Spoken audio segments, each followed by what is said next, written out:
Good morning, friends and family, near and far. Hello, and a very happy weekend to you. I want to make sure that the live chat is working, so if you're hearing the sound of my voice, go ahead and just pop a quick note in there. It's a whole lot more fun for me when there's actually people to interact with. It's also more helpful if I can know when you have questions so that I might actually be able to answer them.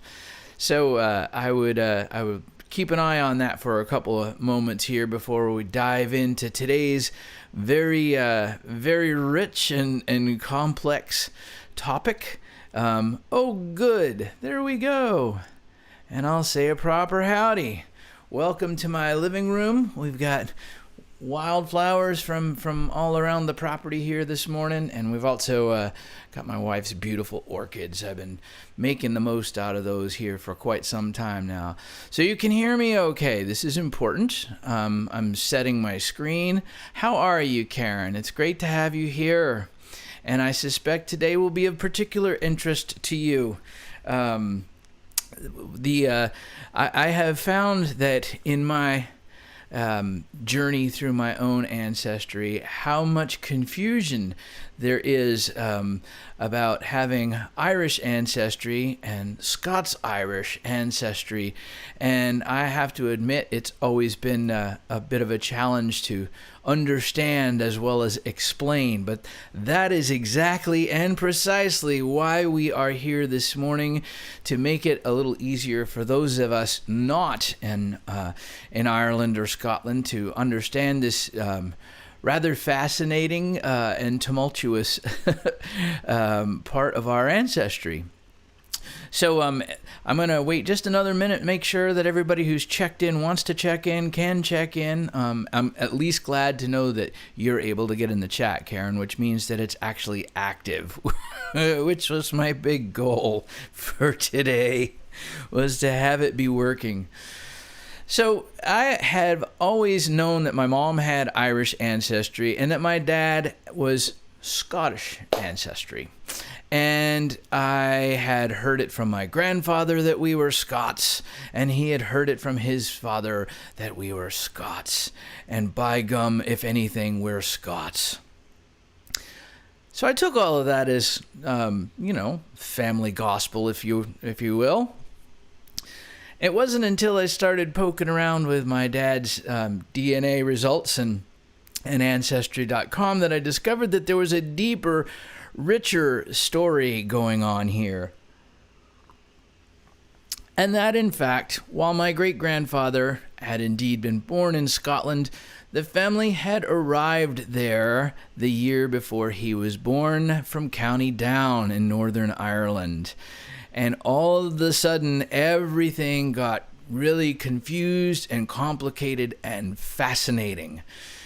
So I'm going to try to take this down to a usable level from the cruising altitude, 30,000 feet. And so let's go ahead and dive in. My McKnight ancestry certainly has given me lots of personal examples and insights of all of this mess. So I certainly am glad to share my experience and maybe help save you some difficulties too.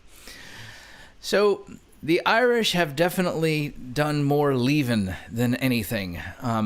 Since 1700, more than 9 million people born in Ireland have left. And that is more people than even lived in the country at its peak population right before the famine, which was about 8.5 million. So they have done an awful lot of leaving behind home, and as one of my Irish musician friends likes to point out, the Irish got out as quick as they could and spend the rest of their lives singing their laments for what they left behind, and there's probably more than a kernel of truth to that. Nearly 5 million of those came to America, and in particular, of those 5 million, I included the Scots-Irish in here accidentally. That belongs on the next slide, but there you go. Not flawless this morning. Some 36 million Americans and 80 million people worldwide have Irish ancestry. So that's quite a collection. So I thought the map might be a little bit helpful this morning. And here on the left is, of course, the northern tier of Ireland. And across the water, as you can see, from Bangor and Belfast, it is a short boat ride across the Irish Channel. And in fact, even in early 1600s, it was no more than a 3-hour boat ride. Not much of an obstacle to migration back and forth between Scotland and Northern Ireland, which makes the record keeping all that more difficult because one never really knows when people were crossing and crossing back. So that's one of the many complexities of the story. The northeastern part of Ireland is what is now part of the United Kingdom. It's known as Northern Ireland. But the 9-county region shown here in the northern part of Ireland is also known as the province of Ulster, one of Ireland's historical 4 provinces. So that might help put things in perspective a little bit. And on we go. So, some important Irish history, because it matters when you go looking for records and where you go looking for records.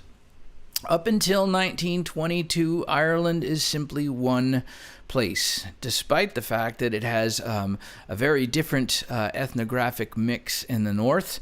The official birth of the Republic of Ireland with regard to records is 1922.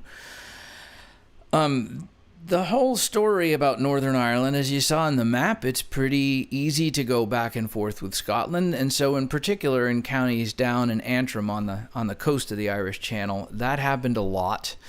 But really the big Scots influx to Northern Ireland happened in the early 1600s when King James, who was of Scotland but was the ruler of England, sat on the English throne, decided that it would be nice to have a body of water between him and the most troublesome of his kinsmen. So he encouraged Scottish land barons to make way to Northern Ireland and relocated lots and lots of people to work that land for them. Not probably looked on all that favorably by the local Irish Catholic and Gaelic populations, but there were the seeds sown for a very complex history of religious and political conflict that still simmers a little bit beneath the surface even now, especially in regards to the latest with Brexit and leaving the European Union. So a lot of this history is important to us, but in particular, obviously the migrations to North America. And really, when things start to hit is during the famine years, the Great Hunger. 1845 to 1852 begins the biggest drain of Irish population. And that had a couple of different implications that are important to us. Oops. Go on to my next slide here. Move this on up. So let's talk about these folks in Northern Ireland, the Ulster Scots. As they're known there, those who came to America are what we know as the Scots-Irish. The 9 northern counties in the province of Ulster, 6 of them are part of the UK, and the other 3 on the northwest coast remain part of the Republic of Ireland.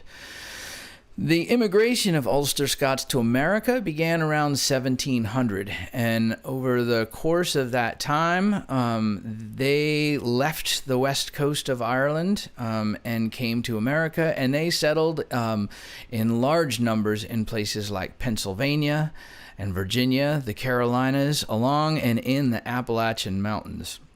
There are deep Scots-Irish roots in those mountains, and the music that came with them, of course, is part of our story here, too. But there's another wave of immigration that matters, too, and I didn't know about this at all until I started researching my own family. And that is that after the famine years began a rather large immigration of Ulster Scots back to Scotland to work in the booming Scottish mines. There was lots to do. There was lots of work. And as my Scottish cousin told me, when my ancestors arrived there from County Down, they would have been looked down upon as being Irish. So in a strange way, it took a long time for their cultural identity to be acknowledged in a positive way, and perhaps that's part of the mentality of why Scots-Irish heritage and Ulster Scots heritage is so deeply rooted in pride and passion to these days. So, how do we learn more about these folks? What can we do to learn more about our Ulster Scots and our Scots-Irish ancestors? Unfortunately, it's well lamented amongst genealogists that Irish records, an awful lot of them went up in a fire in 1922 as part of the revolution. But not all of those records were destroyed, and there are lots of other kinds of civil records which are going online at quite a prodigious rate, and there are a lot of free and paid websites that allow access to Irish records that are really helpful. And while we lament not being able to see census records and a lot of the county and parish records, there are still a lot of church records that are in deeper digitization projects. And I'm going to say a special shout out to my cousin Eileen in Northern Ireland, who I call her the script whisperer for her skills at navigating the handwriting of the 1800s in those church records. It's awful hard to read, and she's really good at it. One of the best pieces of advice I can give anyone doing Irish or Northern Ireland ancestry research is to get to know some of your cousins there and enjoy the teamwork that comes from that. Between Eileen and cousin Paul, who lives in the town where my family came from in County Down, we've made a great team and learned an awful lot together.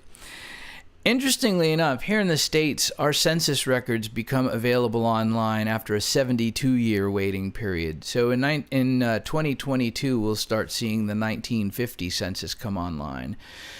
In Ireland and the UK, though, that statute of limitations is 100 years. So, in fact, we haven't even gotten to a census from Ireland yet as an independent republic.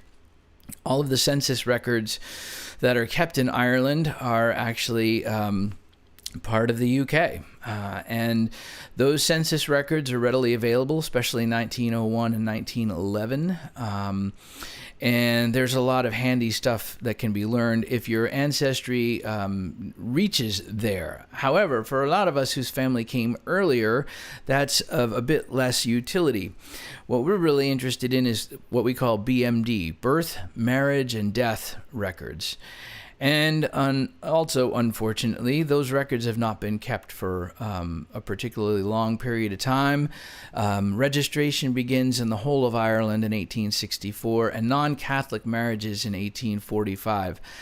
Another bit of my own family history. My Ulster Scots family were Presbyterians, but the Presbyterian Church was not the official church of Ireland in those days. The Anglican Church of Ireland was. And so for a marriage to be legal and binding, one had to get married, apparently, in the Anglican Church. However, if your ancestors got married before 1845, you're going to be stuck with hoping you can find church records or something else that's been handed down in a family somewhere to help you come up with some more details.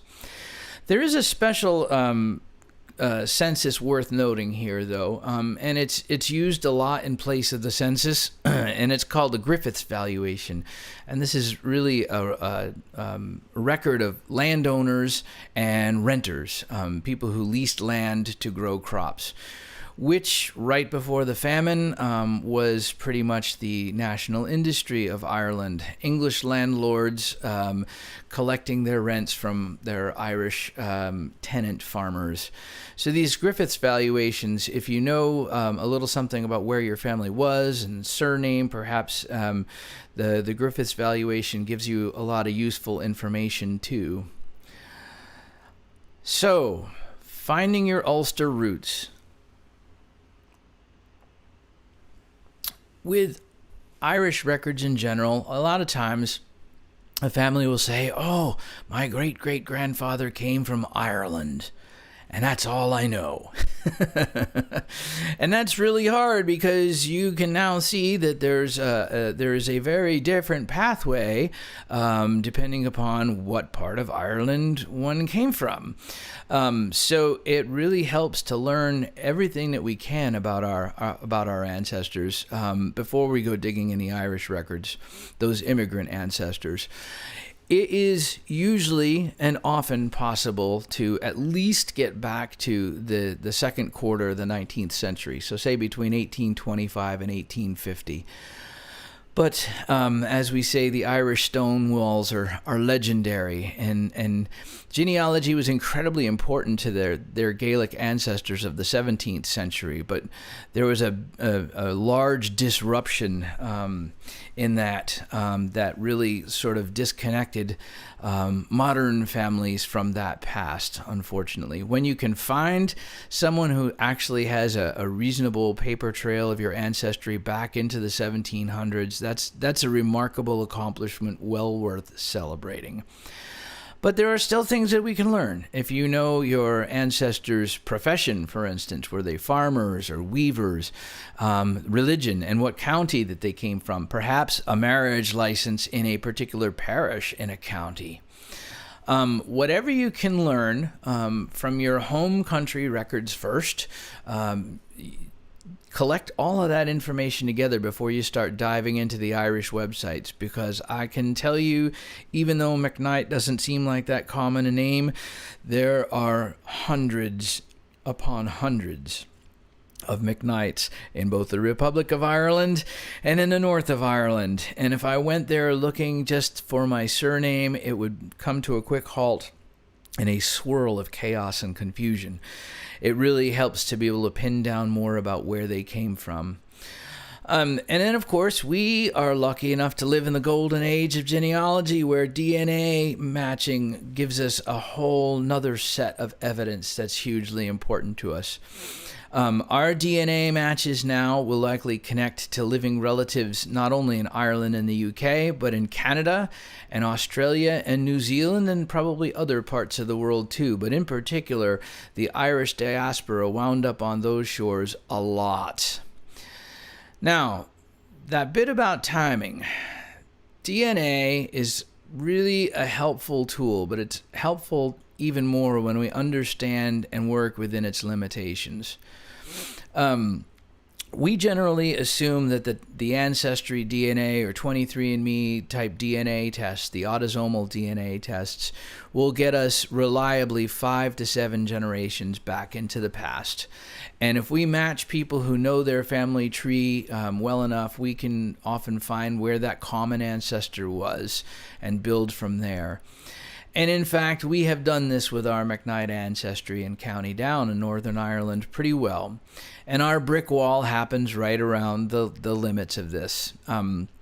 If you assume, as I did for this chart, a 30-year average length of a generation, you could be at the tail end of 15 kids, or you could be the one who was born 9 months after their wedding day when they were 18.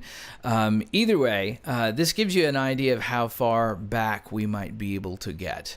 And also, it's a strong recommendation to test your oldest relatives now while they're still here. Clearly, the Scots-Irish emigrating to America in the 1700s, we have a chance of connecting the dots to those Irish ancestors, to those Ulster Scots ancestors. For those like me whose family instead went to Scotland in the mid-1800s, there are no doubt living relatives in Scotland to connect with, and it is an easier task to piece that together because records in Scotland are an order better kept, frankly, and not as much has been destroyed either. So the DNA testing can really help us get closer to their trail and closer to learning more from other living relatives who also have a piece of that puzzle. So what I'm going to do now is play you a tune, of course, because that's kind of part of the deal too, I guess. And while I do that, if you have questions and I can help you with them, I would be glad to do so. This is a song inspired by both remarkable experiences with my living relatives in Ulster, as well as my ancestors from County Down.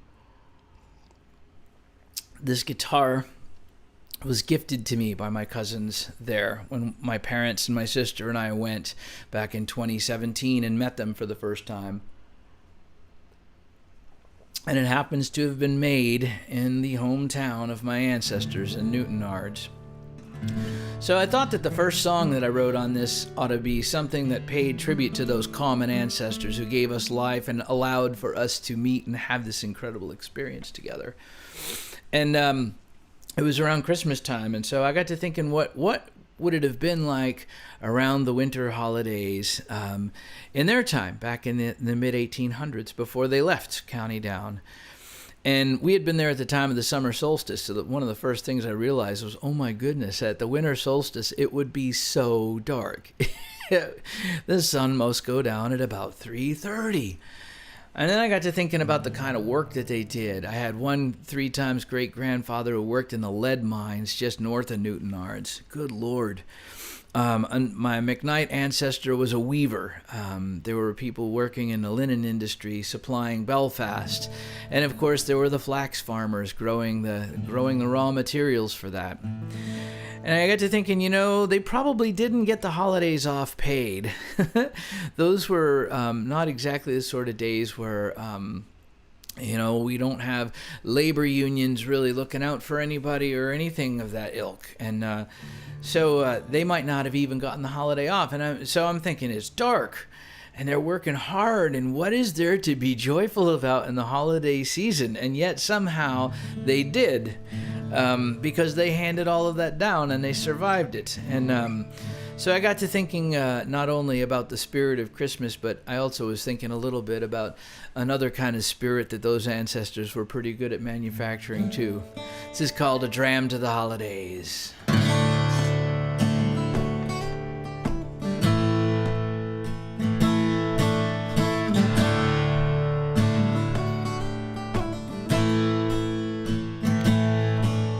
A flickering candle, cold window glass,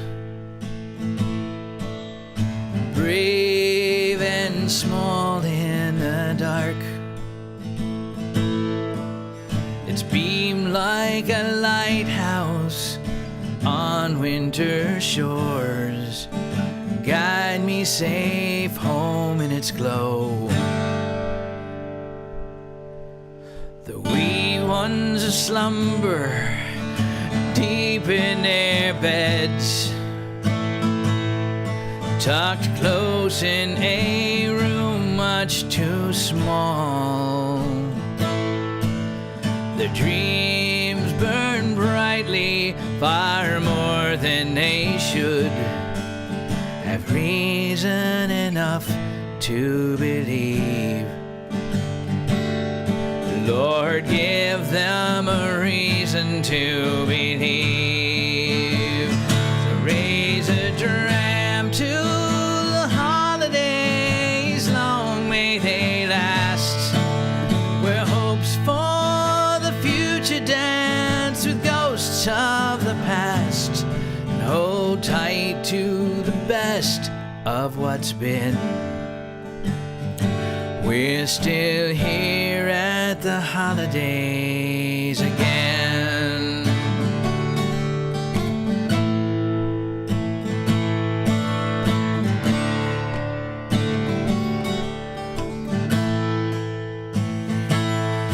They come home off the water and home from the mines,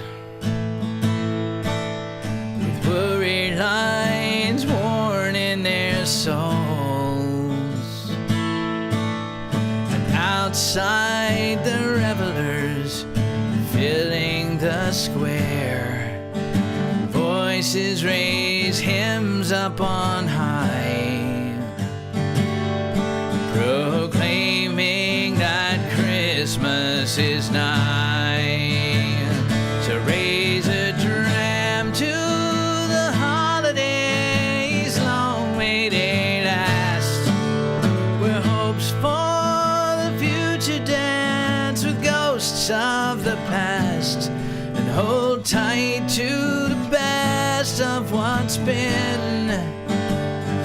We're still here at the holidays again.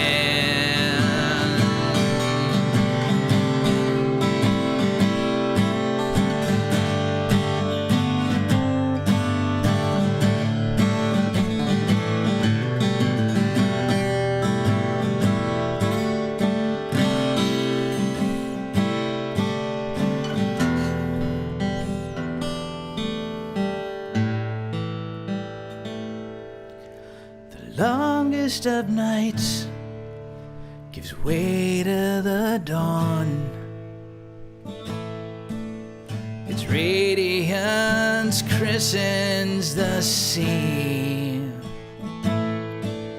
Sweets in the oven and a log on the fire, and an angel rests high on the tree. Blessed angel, keep watch over me. So raise a dram to the holidays, long may they last, where hopes for the future dance with ghosts of the past, and hold tight to the best of what's been. We're still here at the holidays. Raise a dram to the holidays, long may they last, where hopes for the future dance with ghosts of the past, and hold tight to the best of what's been.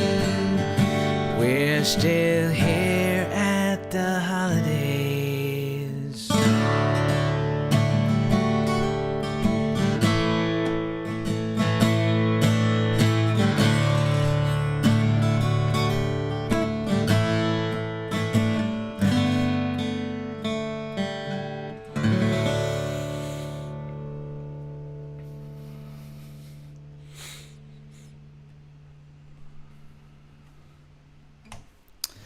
A dram to the ancestors. A dram to the ancestors on both sides of that divide in Ireland. It's funny, when we went to visit, I'd grown up with so much of the stories of the Troubles and hearing about the borders and the checkpoints and all of that. And when we drove from Donegal to Newtownards, when we crossed the border, there was a sign that says, Welcome to Northern Ireland in the UK, and the speed limit sign changed to miles per hour instead of kilometers, and everything became in pounds instead of euros, and that was it. And I hope going forward that things remain in a calm and tranquil state of living side by each and living together. Since there are no questions in here, I guess I will go ahead and wrap things up. I will say I'm going to be taking a little hiatus from doing these for a little while, but I'd love to know what topics you might like me to tangle with coming up in the fall. I probably will start up again when the school year starts in September with a few more of these if there's enough interest.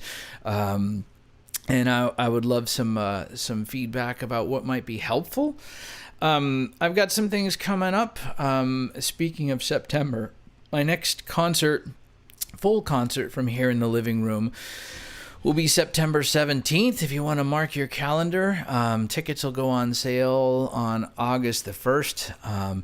Again, taking a little time. For the summertime, people need to be outdoors and getting exercise, including me. I'm a big fan of all of that. And so I heartily approve of folks not being glued to their computers during these long days of summer, wherever we can. I thank you for all of that. I thank you for being here this morning, especially. I'm doing another one of my Musical Monday shows on my Facebook page on this coming Monday at 4 p.m. so that folks over in the UK and Europe can actually see it. It's not 2 in the morning their time. I still have plenty of copies of Treasures in my chest, and I know the post woman at our local post office on first name basis, of course. That's one of the privileges of living in a little village, is that not only do you know everybody by name, but your postmaster is also 84 and still working. So that's kind of cool. She doesn't mind shipping out books and CDs for me, though, and I'm always grateful for that. And of course, for all of those things that people do on PayPal and Venmo and everything to help make this crazy life of mine possible, the music and bringing in stories to you. Thank you for all of that. I deeply appreciate it. I'm probably going to find out when I log on Facebook that people couldn't get in the chat. So if that's the case and you have questions, bring them on over to my Facebook music page. In fact, let me do a little copy paste-orama here before I do bail out, because it might be a little bit easier to make that happen. I've got a couple of things here. I'm going to also put the link for the Venmo and PayPal in here too. Good old Ballymoney. I made up a song about that while we were driving around. Yes, and I do believe, Karen, that you also are related to cousin Eileen, who is a precious treasure. An absolutely precious treasure. And between her and Paul, their level of skill is really impressive. I'm going to go ahead and grab my Facebook page here now so we can carry on the conversation over there if we would like. Let's see. Forgive me a moment. Well, you know what? I can do it this way. I can just type it. Believe it or not, we actually have the means to do this too. Oops, but spelling matters. And if there are no questions, then I will hit this. I think that's the right link. I hope it's the right link. If not, I'll find it real quick. But I will. I'll look forward to seeing you on over there. And thank you for tuning in. And have a fabulous weekend. Thank you so much. Take care and best of luck.